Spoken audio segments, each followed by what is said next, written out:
The crystalline spires of the Galactic Council's headquarters stretched into the void of space, each tower representing millennia of accumulated power and authority. Inside the central chamber, Ambassador Lisa Carter felt the weight of 800 alien gazes pressing down on her as she stood in the defendant's circle.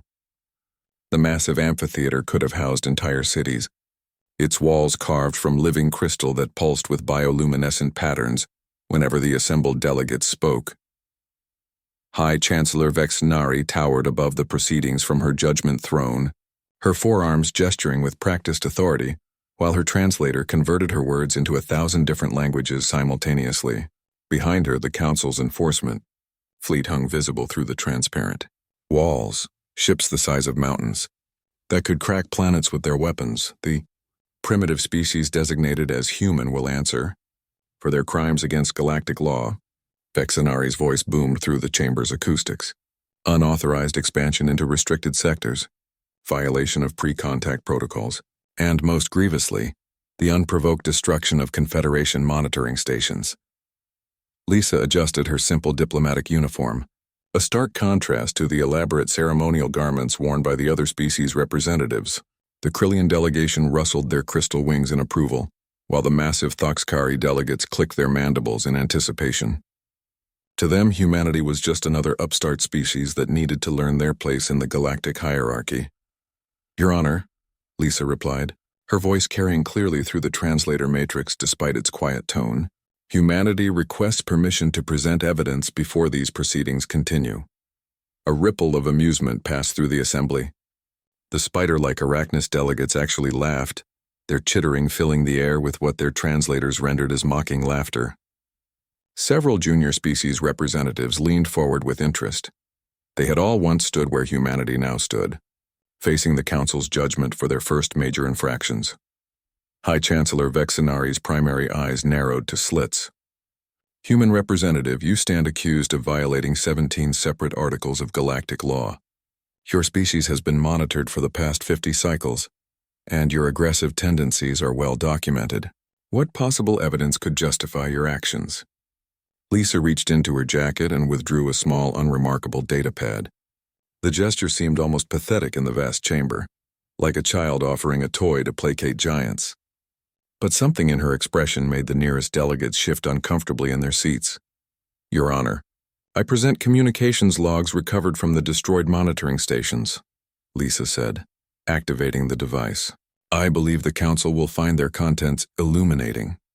The central holographic display flickered to life, showing star charts and tactical assessments. But these weren't the routine scientific surveys the Council had authorized. The data stream showed detailed population counts, resource extraction timelines, and military vulnerability assessments. Most damning of all were the recommendations. Species shows limited defensive capabilities. Recommend immediate harvesting operations once Council approval is obtained. The chamber fell silent. Even the atmospheric processors seemed to pause their constant humming. High Chancellor Vexnari's 4 hands gripped her throne's armrests with enough force to crack the crystal. "Furthermore," Lisa continued, her voice now carrying an edge that cut through the silence like a blade, "we have discovered that these monitoring stations were not operating under Council authority as claimed, but were privately funded by the Krillian Mining Consortium and the Thoxkari Expansion Guild." The accused delegations erupted in protest, their translators struggling to convert outraged denials and accusations into coherent language. But their protestations died as Lisa continued scrolling through the data, revealing communication logs between the monitoring stations and corporate entities, financial transfers, and strategic plans for systematic resource extraction from human-controlled worlds. The evidence shows a clear conspiracy to circumvent Council law and exploit humanity's resources without proper authorization, Lisa stated. The destruction of these illegal installations was an act of self-defense, not aggression. High Chancellor Vexnari raised all 4 hands for silence, her expression cycling through disbelief, anger, and something that might have been concern. The Council chamber had seen many species plead their cases, but never had one arrived with such comprehensive evidence of corruption within the Council's own ranks. "These allegations are serious," Vexnari said carefully. However, they do not address your species' unauthorized expansion into sectors clearly marked as restricted zones. Lisa smiled, and for the first time since entering the chamber, she looked completely at ease. Your Honor, I believe there's been a misunderstanding about which sectors we've entered. The holographic display shifted, showing a three-dimensional map of local space. The familiar territories of Council species were marked in blue, with restricted zones shown in red. But surrounding them all, in a color that none of the assembled delegates had seen before, was a vast network of human-controlled space that stretched far beyond what any of them had believed possible. Humanity hasn't expanded into restricted sectors, Lisa explained, her voice now carrying absolute confidence. We've been mapping uncharted regions that your long-range sensors couldn't detect. Our exploration vessels operate using stealth technology that renders them invisible to conventional scanning methods. The implications hit the assembly like a shockwave. If humanity had developed technology superior to the Council's own systems, if they had been exploring and potentially claiming vast regions of space without detection, then everything the major powers thought they knew about the galactic balance was wrong. Councillor Drakmore of the Thoxkari Heavy Battle Fleet rose from his delegation's platform, his massive exoskeleton gleaming under the chamber's lights. Impossible. No species develops advanced technology so quickly after first contact. Our intelligence networks would have detected such developments. Would they? Lisa asked, pulling out another device, this one smaller than the first, resembling nothing more than a simple communication device. This is a standard human exploration scanner. It has a detection range of approximately 200 light-years and can identify energy signatures from spacecraft, industrial installations, and population centers. She activated the device, and the chamber's own displays were immediately flooded with data. Every ship in the Council's enforcement fleet appeared on the readouts, their weapon systems, shield configurations, and crew complements displayed in precise detail. More disturbing still, the scan showed energy signatures from dozens of locations throughout the chamber itself, hidden weapons, surveillance devices, and defensive systems that were supposed to be secret. We've been watching you watch us, Lisa said simply. Every monitoring station, every surveillance probe, every intelligence-gathering operation directed at human space. We've known about all of them from the moment they entered our detection range. The chamber erupted into chaos. Delegates shouted at each other in languages that their translators couldn't process fast enough. Emergency communication channels activated as species representatives frantically contacted their home governments. The careful order of the council session dissolved into something approaching panic. Through the noise, High Chancellor Vexnari's voice cut like a ship's klaxon. Silence. Human representative. Are you claiming that your species has been deliberately deceiving the Council about your technological capabilities? Lisa's smile widened. Your Honor, humanity has answered every question honestly and provided all requested information about our capabilities. We've simply been selective about which questions you've thought to ask. The truth settled over the chamber like a suffocating blanket. Every species present realized simultaneously that their assumptions about humanity's primitive nature had been catastrophically wrong. The monitoring stations hadn't been destroyed by lucky shots or desperate violence. They had been systematically eliminated by a species that had been studying galactic technology and improving upon it. The question, before this council, Lisa continued, is not whether humanity should be punished for defending ourselves against illegal operations. The question is whether the Galactic Council is prepared to establish formal diplomatic relations with an equal power, or whether you prefer to continue operating under the assumption that might makes right. High Chancellor Vexenari stared down at the human representative for a long moment, her four eyes reflecting the swirling lights of the chamber's displays. Around them, 800 species delegates waited in tense silence, each beginning to comprehend that the galactic balance of power had just shifted in ways they were only starting to understand. This council will recess for deliberation, Vexnari announced, her voice carrying the weight of centuries of authority suddenly called into question. All delegations will remain in the complex pending our decision. As the massive chamber began to empty, Lisa remained standing in the defendant's circle, no longer looking like an accused criminal, but rather like someone who had just announced that the game everyone thought they were playing had different rule. The Council's emergency session convened 12 hours after Lisa Carter's revelations sent shockwaves through the galactic capital. Behind closed doors, the most powerful species in the galaxy argued with a desperation none of them would admit publicly. The Krillian Consortium's mining ships had already begun withdrawing from the outer territories, while Thoxkari battle fleets pulled back to defensive positions around their core worlds. Admiral Rexthar of the Council Enforcement Fleet stood before the Assembly's War Council, his scaled hands gesturing at holographic displays that showed human ships materializing throughout previously empty space sectors. The vessels appeared as if from nowhere, their stealth systems far beyond anything the galaxy's finest military minds had conceived possible. "Respected delegates," Rexthar began, his voice tight with controlled panic. "Our deep space monitoring networks have detected massive human fleet movements in 17 different sectors. These aren't exploration vessels or cargo ships. These are full military formations." The war room fell silent except for the steady hum of quantum processors analyzing the incoming data streams. Defense Minister Kalneth of the Draknari Empire leaned forward, her 6 eyes focusing on fleet formations that dwarfed anything in the Council's combined arsenals. "How many ships are we looking at, Admiral?" she asked, though her tone suggested she already suspected the answer would be unpleasant. "Conservative estimates place human fleet strength at over 50,000 combat vessels," Rexthar replied. "However, our sensors may be detecting only a fraction of their actual numbers due to their advanced stealth capabilities." The number hung in the air like a death sentence. The entire Council enforcement fleet consisted of barely 8,000 ships, and those were spread across hundreds of systems to maintain order among the galaxy's member species. If humanity possessed even half the military strength Rexthar suggested, they could potentially challenge every major power simultaneously. Chancellor Vexnari activated her personal communication array, her 4 hands moving in precise patterns across the control interface. "Priority transmission to all member species home governments. Authorization code Alpha Omega 7. Begin immediate military readiness assessments and report fleet positions." Meanwhile, 3 levels below the main council chambers, Lisa Carter sat in what the galaxy's diplomats politely called a consultation suite, essentially a comfortable prison cell disguised as a luxury apartment. She had expected this development. Humanity's intelligence services had wargamed the Council's likely responses, and temporary detention was among the more optimistic scenarios.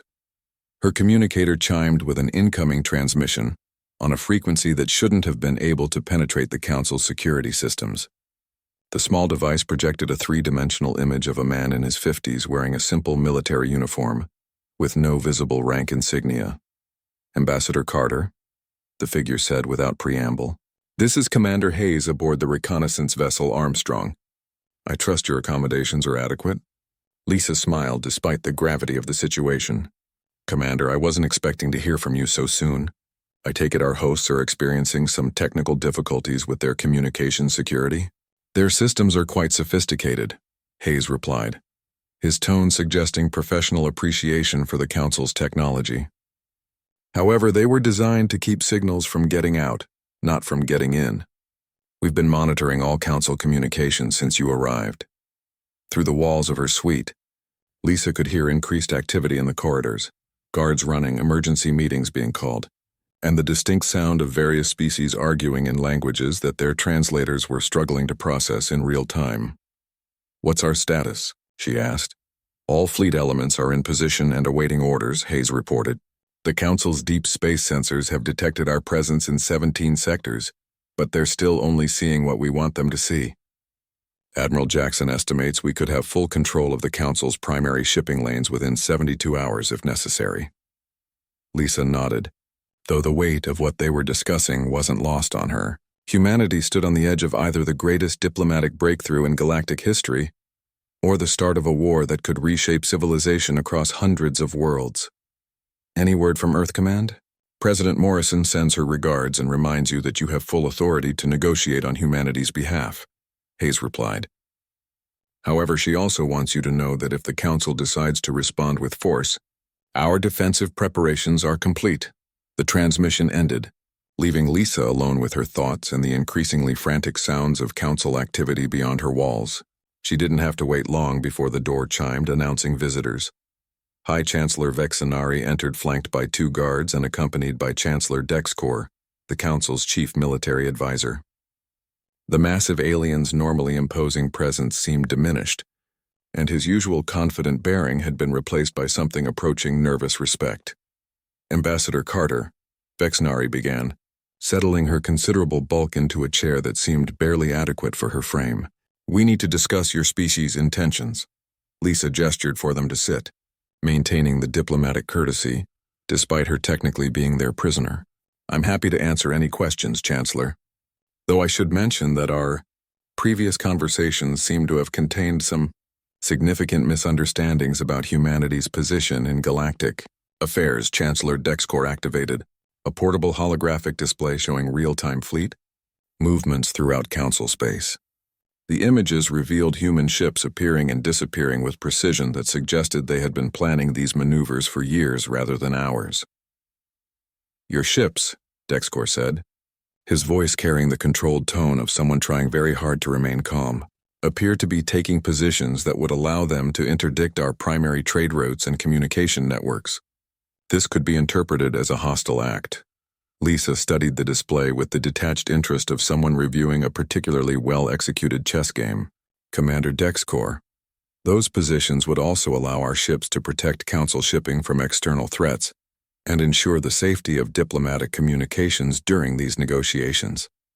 Interpretation depends largely on intent. And what are humanity's intentions? Vexenari asked directly.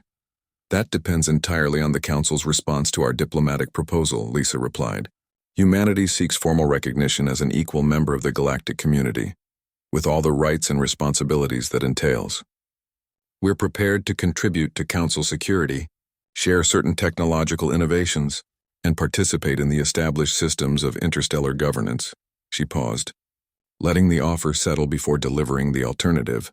However, we're also prepared to establish our own sphere of influence independent of Council authority if we conclude that the existing power structures are incompatible with humanity's sovereignty. The 2 Council leaders exchanged glances, their expressions reflecting the impossible position they found themselves in. They were accustomed to dealing with species that sought membership from positions of weakness, offering tribute and resources in exchange for protection and recognition. Humanity was presenting them with something unprecedented, a species powerful enough to demand equality rather than request it. What guarantees do we have that humanity won't use this technological advantage to threaten other Council members? Dexcor asked. Lisa stood and walked to the suite's window, which provided a panoramic view of the Council's space dock. The massive facility stretched for hundreds of kilometers, accommodating ships from species across the galaxy. But now, interspersed among the familiar designs were sleek human vessels that hadn't been there hours before. The same guarantees that prevent any Council member from threatening others, she replied. Mutual interest in stability, economic interdependence, and the knowledge that aggression would bring united opposition from all other members. She turned back to face the 2 leaders. The difference is that humanity is offering this proposal from a position of strength rather than weakness. We believe that's actually more stabilizing in the long term. Vexenari was quiet for several minutes, her 4 hands working through calculations on her personal datapad. When she finally spoke, her voice carried the weight of someone making a decision that would affect billions of lives. The Council will need to vote on your proposal, she said. However, given the unique circumstances, we would appreciate a gesture of good faith from humanity. What did you have in mind? A demonstration of your technological capabilities, Dexcor interjected. Something that would help our member species understand exactly what kind of partnership you're proposing. Lisa smiled. Recognizing the request for what it really was, the Council needed to save face by presenting humanity's strength as something they had negotiated rather than something that had been imposed upon them. I believe that can be arranged, she said, though I think you'll find our demonstration more impressive than you're expecting. The demonstration took place in the Nexus system, a carefully chosen location that served as a neutral meeting ground for Council military exercises. What had been planned as a simple show of force became something that would be remembered in galactic history for millennia to come.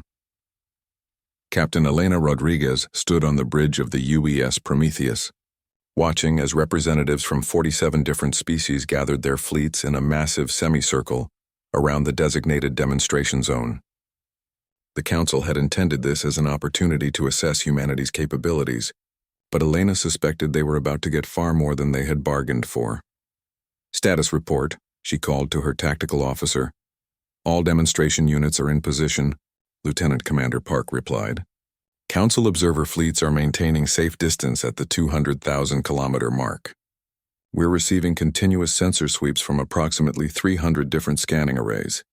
Elena nodded, unsurprised that the assembled species were taking every possible measurement of human technology.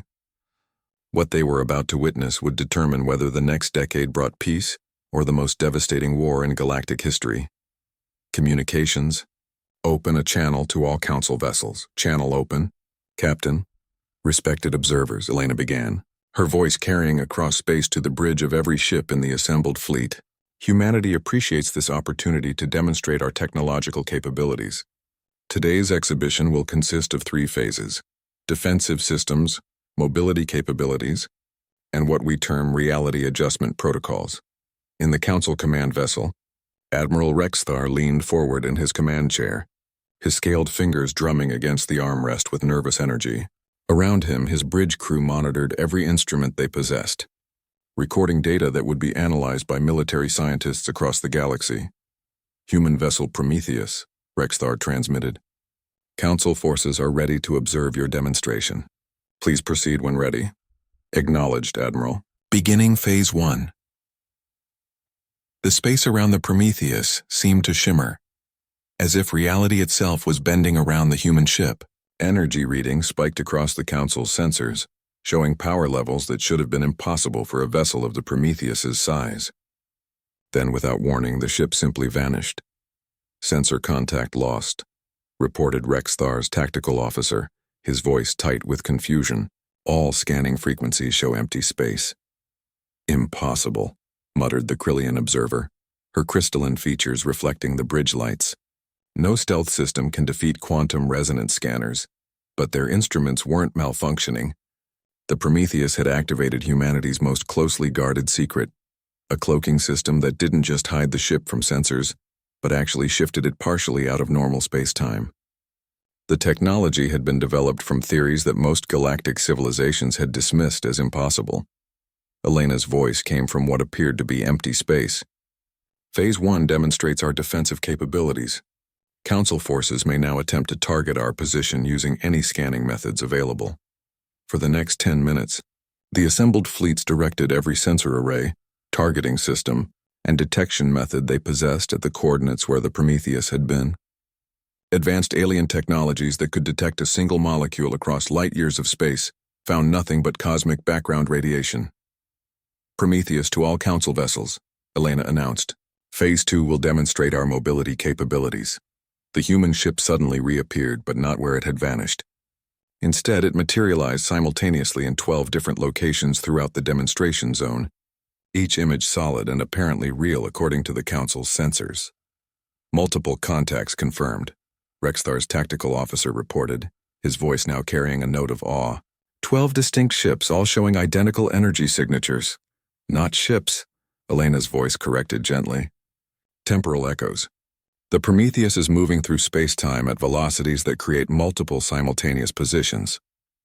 We call it dimensional threading. The implications struck the assembled observers like a physical blow. If humanity could move ships in ways that violated conventional understanding of physics, traditional naval tactics became meaningless.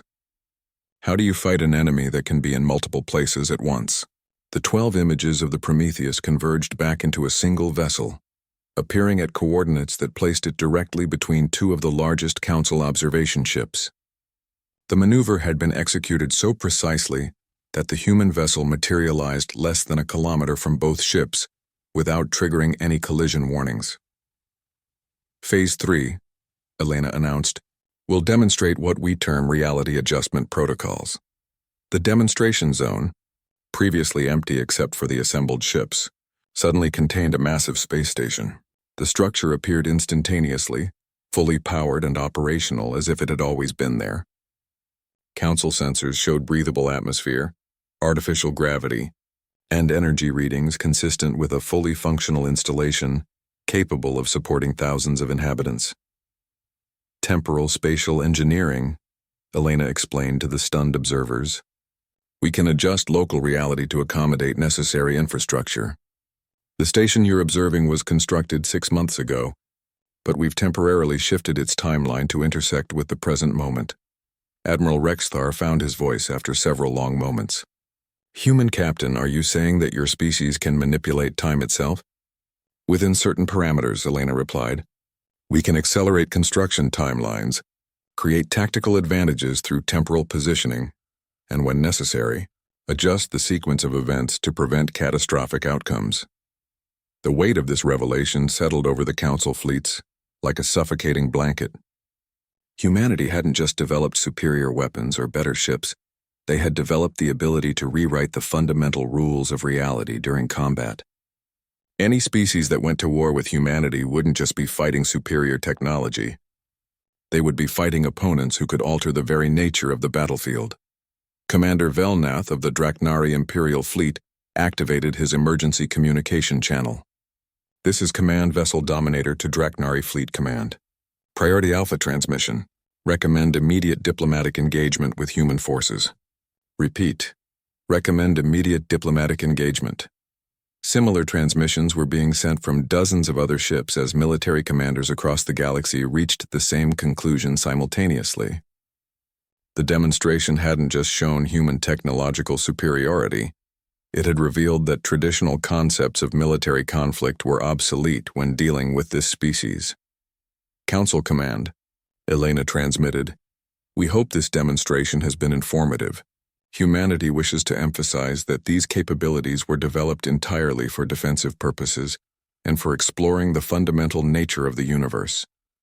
She paused, letting the implication sink in. However, we believe they also demonstrate why mutual cooperation would be far more beneficial than any alternative arrangement. Admiral Rexthar looked around his bridge at crew members who were staring at their instruments with expressions of disbelief and dawning fear. Every military doctrine, every tactical manual, every strategic assumption that had guided galactic warfare for millennia had just become worthless. Captain Rodriguez, he transmitted, his voice carefully controlled. The Council recognizes that humanity possesses capabilities that significantly exceed our previous assessments. We believe immediate diplomatic discussions would be advisable. Elena smiled, though none of the Council observers could see her expression. Humanity had hoped it wouldn't come to this kind of demonstration, but they had prepared for the possibility that subtle diplomacy wouldn't be sufficient. Admiral, we look forward to productive negotiations. However, I should mention that today's demonstration has shown only a small fraction of humanity's technological capabilities. We felt it important to establish a baseline for discussions. As the massive space station began to fade back into its original timeline, and the Prometheus prepared to return to the Council capital, military commanders across the galaxy were coming to terms with a new reality. The balance of power hadn't just shifted. It had been completely revolutionized by a species that most of them had dismissed as primitive only days before. The age of humanity's integration into galactic civilization was about to begin, whether the galaxy was ready for it or not. The emergency session of the full Galactic Council convened 18 hours after humanity's demonstration in the Nexus system. Every member species had representatives present, including several that had never attended a council meeting before. The stakes were too high for anyone to remain absent. When the fundamental nature of galactic civilization hung in the balance, Ambassador Lisa Carter entered the Great Chamber to find a very different atmosphere than during her first appearance. The confident authority that had previously characterized council proceedings had been replaced by nervous energy and barely controlled fear. Species that had spent centuries building their military strength were discovering that their most advanced weapons were suddenly obsolete.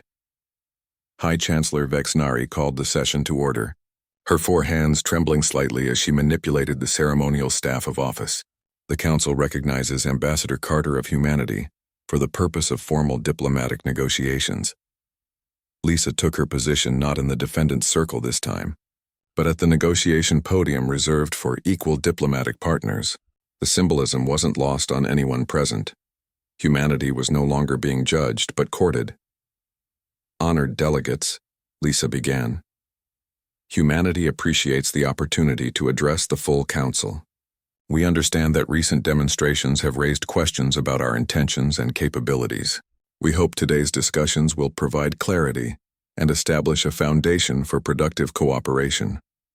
Chancellor Grixnan of the Hegemony Trade Federation leaned forward, his multiple eye stalks focusing on Lisa with predatory intensity. Ambassador Carter, your species' technological capabilities represent a significant disruption to established galactic order.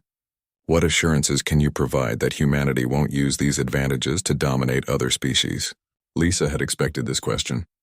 Humanity's diplomatic team had spent months preparing for exactly this moment, the point where fear would override diplomatic protocol and force the real negotiations to begin. Chancellor Grixnan, I understand your concerns. However, I would suggest that humanity's actions provide better assurance than our words. If we intended domination, would we be sitting here negotiating? She activated a holographic display showing galactic shipping routes, resource extraction operations, and communication networks.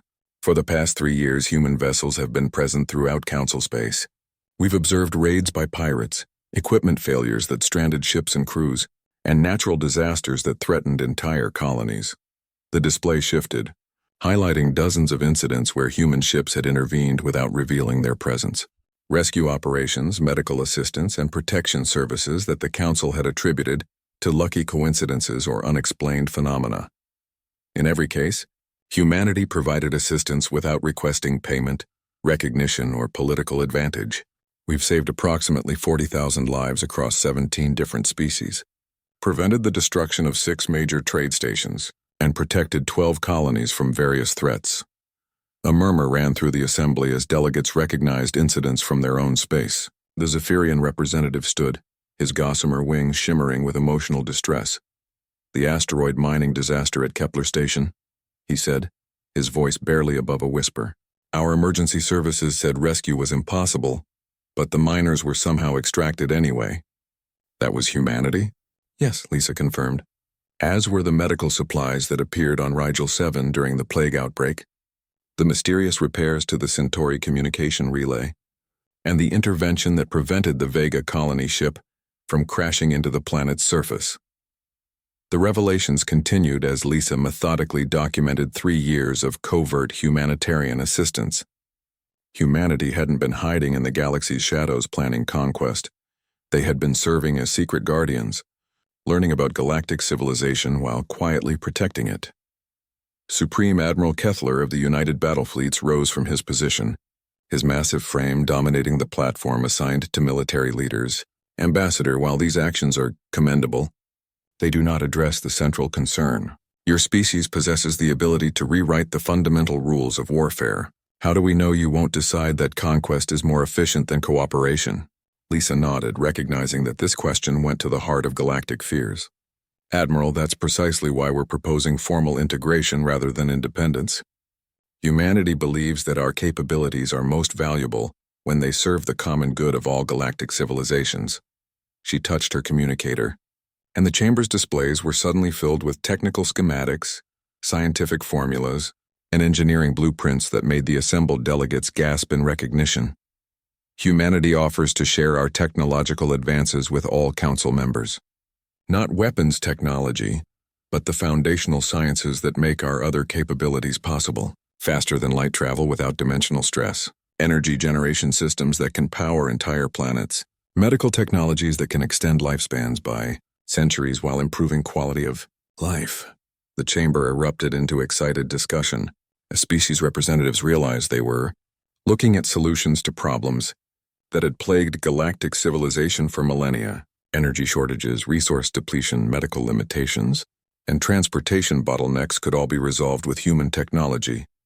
But Chancellor Vex Nari raised her hands for silence, her expression grave. Ambassador Carter, this offer is unprecedented in its generosity. However, it raises an equally important question. What does humanity want in return? Lisa had been waiting for this moment, the point where humanity's true agenda would be revealed. The chamber fell silent as every delegate leaned forward to hear the price of technological revolution. Humanity wants to help protect the galaxy from external threats, Lisa said simply. The response was so unexpected that several delegates asked for translation confirmation. After centuries of species joining the Council to gain protection, humanity was offering to provide it. External threats? Asked Defense Coordinator Thalvan. What external threats? Our long-range monitoring shows no hostile civilizations beyond the galactic rim. Lisa's expression grew serious, and for the first time since entering the chamber, she looked genuinely concerned. Respected delegates, humanity's deep space exploration has revealed that our galaxy is not as isolated as you believe. There are hostile civilizations in nearby star systems that have been observing galactic activities for approximately 800 years. The holographic displays shifted again, showing star charts that extended far beyond any Council exploration. Massive fleet formations were highlighted in threatening red, their positions creating a rough sphere around the galaxy's perimeter. These civilizations possess technology comparable to humanity's own capabilities, Lisa continued. They've been waiting for the right moment to begin systematic conquest and resource extraction. Our analysis suggests they're preparing for initial contact within the next 5 to 10 years. The chamber fell into stunned silence as the implications sank in. Everything they thought they knew about galactic security was wrong. The threats they had been preparing for, conflicts between Council members, resource disputes, territorial expansion, were trivial compared to what was actually coming. How long has humanity known about this?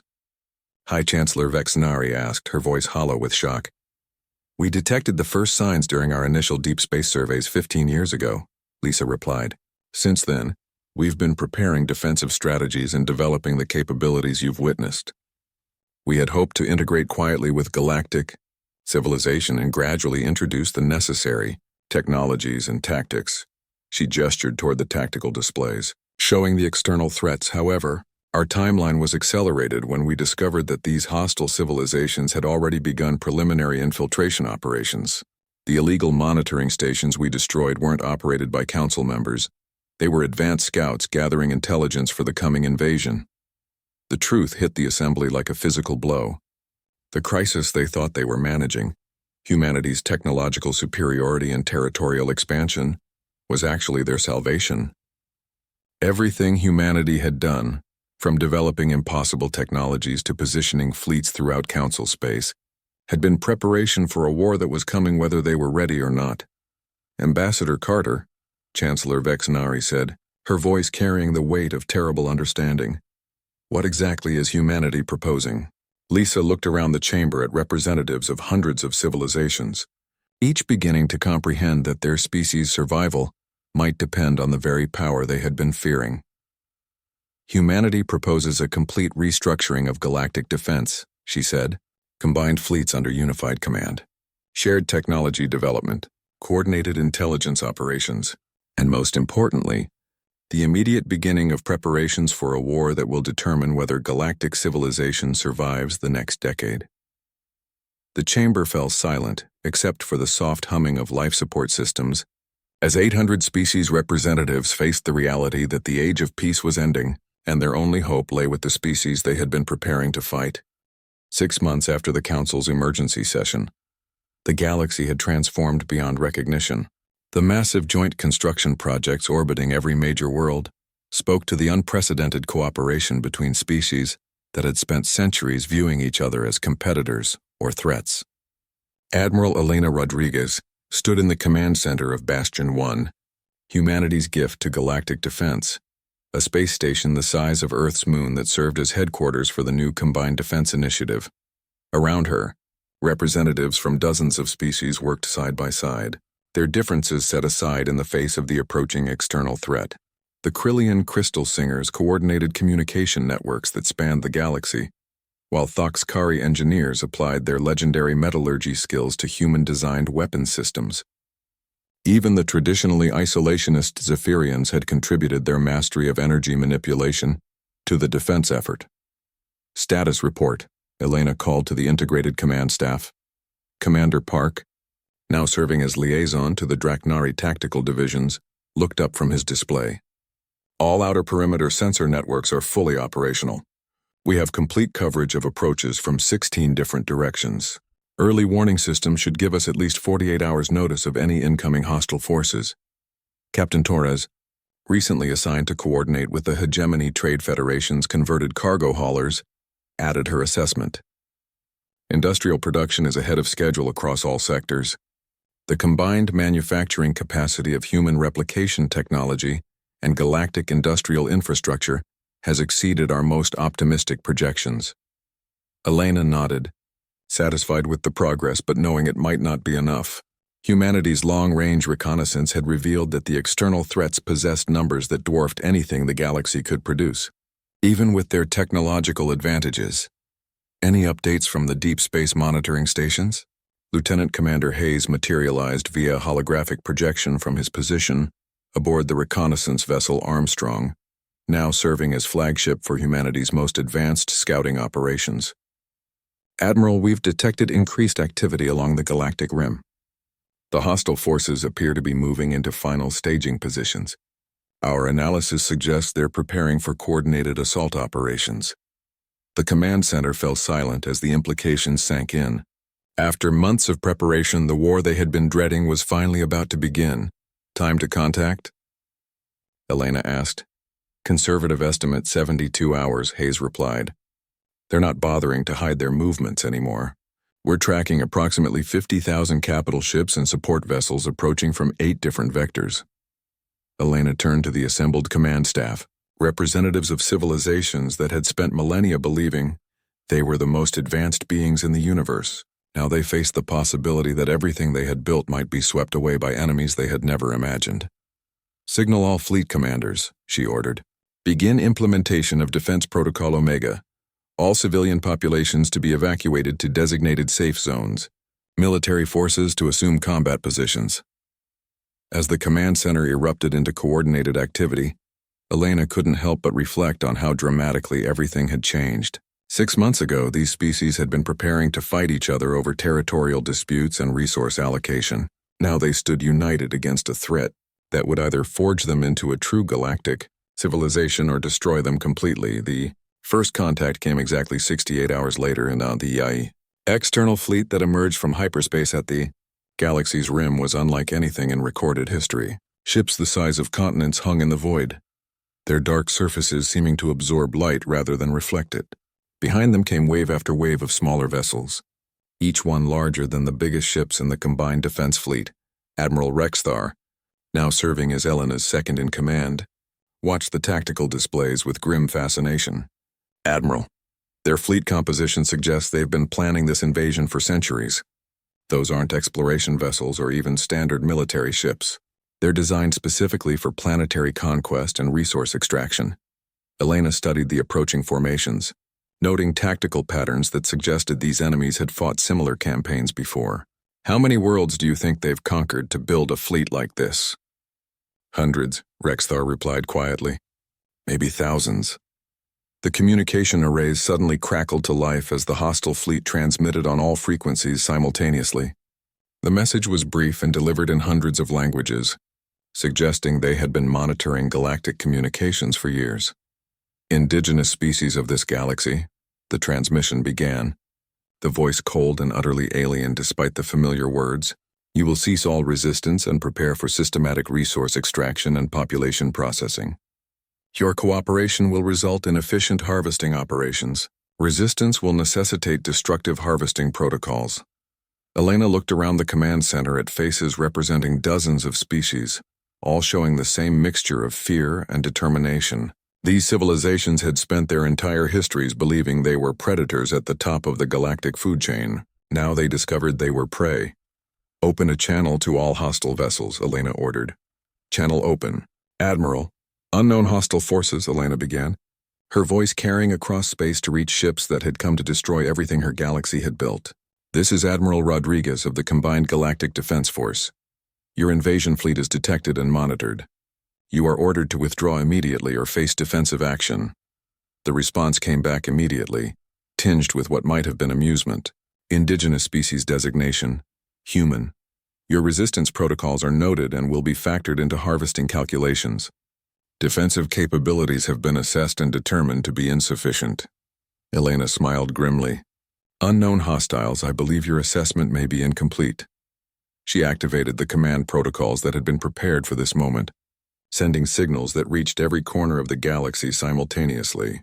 The response was immediate and overwhelming. Space around every major world suddenly filled with ships as humanity's hidden reserves emerged from their concealment. But these weren't just human vessels. They were fusion designs that combined human technology with the finest capabilities of every council species. Krillian crystal tech enhanced human stealth systems. Draknari armor plating reinforced human hulls. Zephyrian energy manipulation amplified human weapons beyond anything the galaxy had seen before. More importantly, the defensive systems that Elena had been secretly installing throughout the galaxy came online. Massive energy barriers appeared around populated worlds, powered by reactors that existed partially outside normal spacetime. Communication networks that operated through dimensional folding connected every ship and station instantaneously. And most significantly, the temporal adjustment fields that humanity had been positioning for months began altering local reality to give the defenders tactical advantages. Unknown hostiles, Elena transmitted again. You are now facing the unified defense force of 800 galactic civilizations, enhanced with technologies you have not encountered before. Final warning: withdraw or be destroyed. The hostile fleet's response was to open fire with weapons that could crack planets. Beams of energy that should have vaporized. Entire battle groups struck the galactic defense forces and simply stopped. Human. Reality adjustment fields absorbed the attacks and redistributed the energy into the galaxy's defensive systems, making them stronger rather than weaker. Elena watched the tactical displays as the largest invasion fleet in recorded history discovered that they were not fighting primitive civilizations, but something entirely new. A galaxy-spanning alliance that had spent months preparing specifically for this conflict. All units, she commanded, commence Operation Revelation. Show them what the galaxy is capable of when it stands united. The battle that followed would be remembered as the moment when galactic civilization truly began. Ships that could exist in multiple dimensions simultaneously struck from impossible angles. Weapons that manipulated time itself caught enemy vessels in temporal loops that aged them to destruction in seconds. Communication networks that operated faster than light allowed perfect coordination across light years of space. But most importantly, 800 species that had never trusted each other before fought as one people, their combined knowledge and capabilities creating something greater than any of them could have achieved alone. When the surviving hostile ships retreated in disorder 6 hours later, they carried with them a message that would spread throughout the surrounding galaxies. This region of space was defended by civilizations that had learned to transcend their individual limitations. Elena stood in the command center of Bastion 1, surrounded by officers from dozens of species who were celebrating the first victory in what would become known as the Galactic War. They had faced the darkness between stars and proven that cooperation could triumph over conquest. The galaxy would never again fear the unknown. They had each other.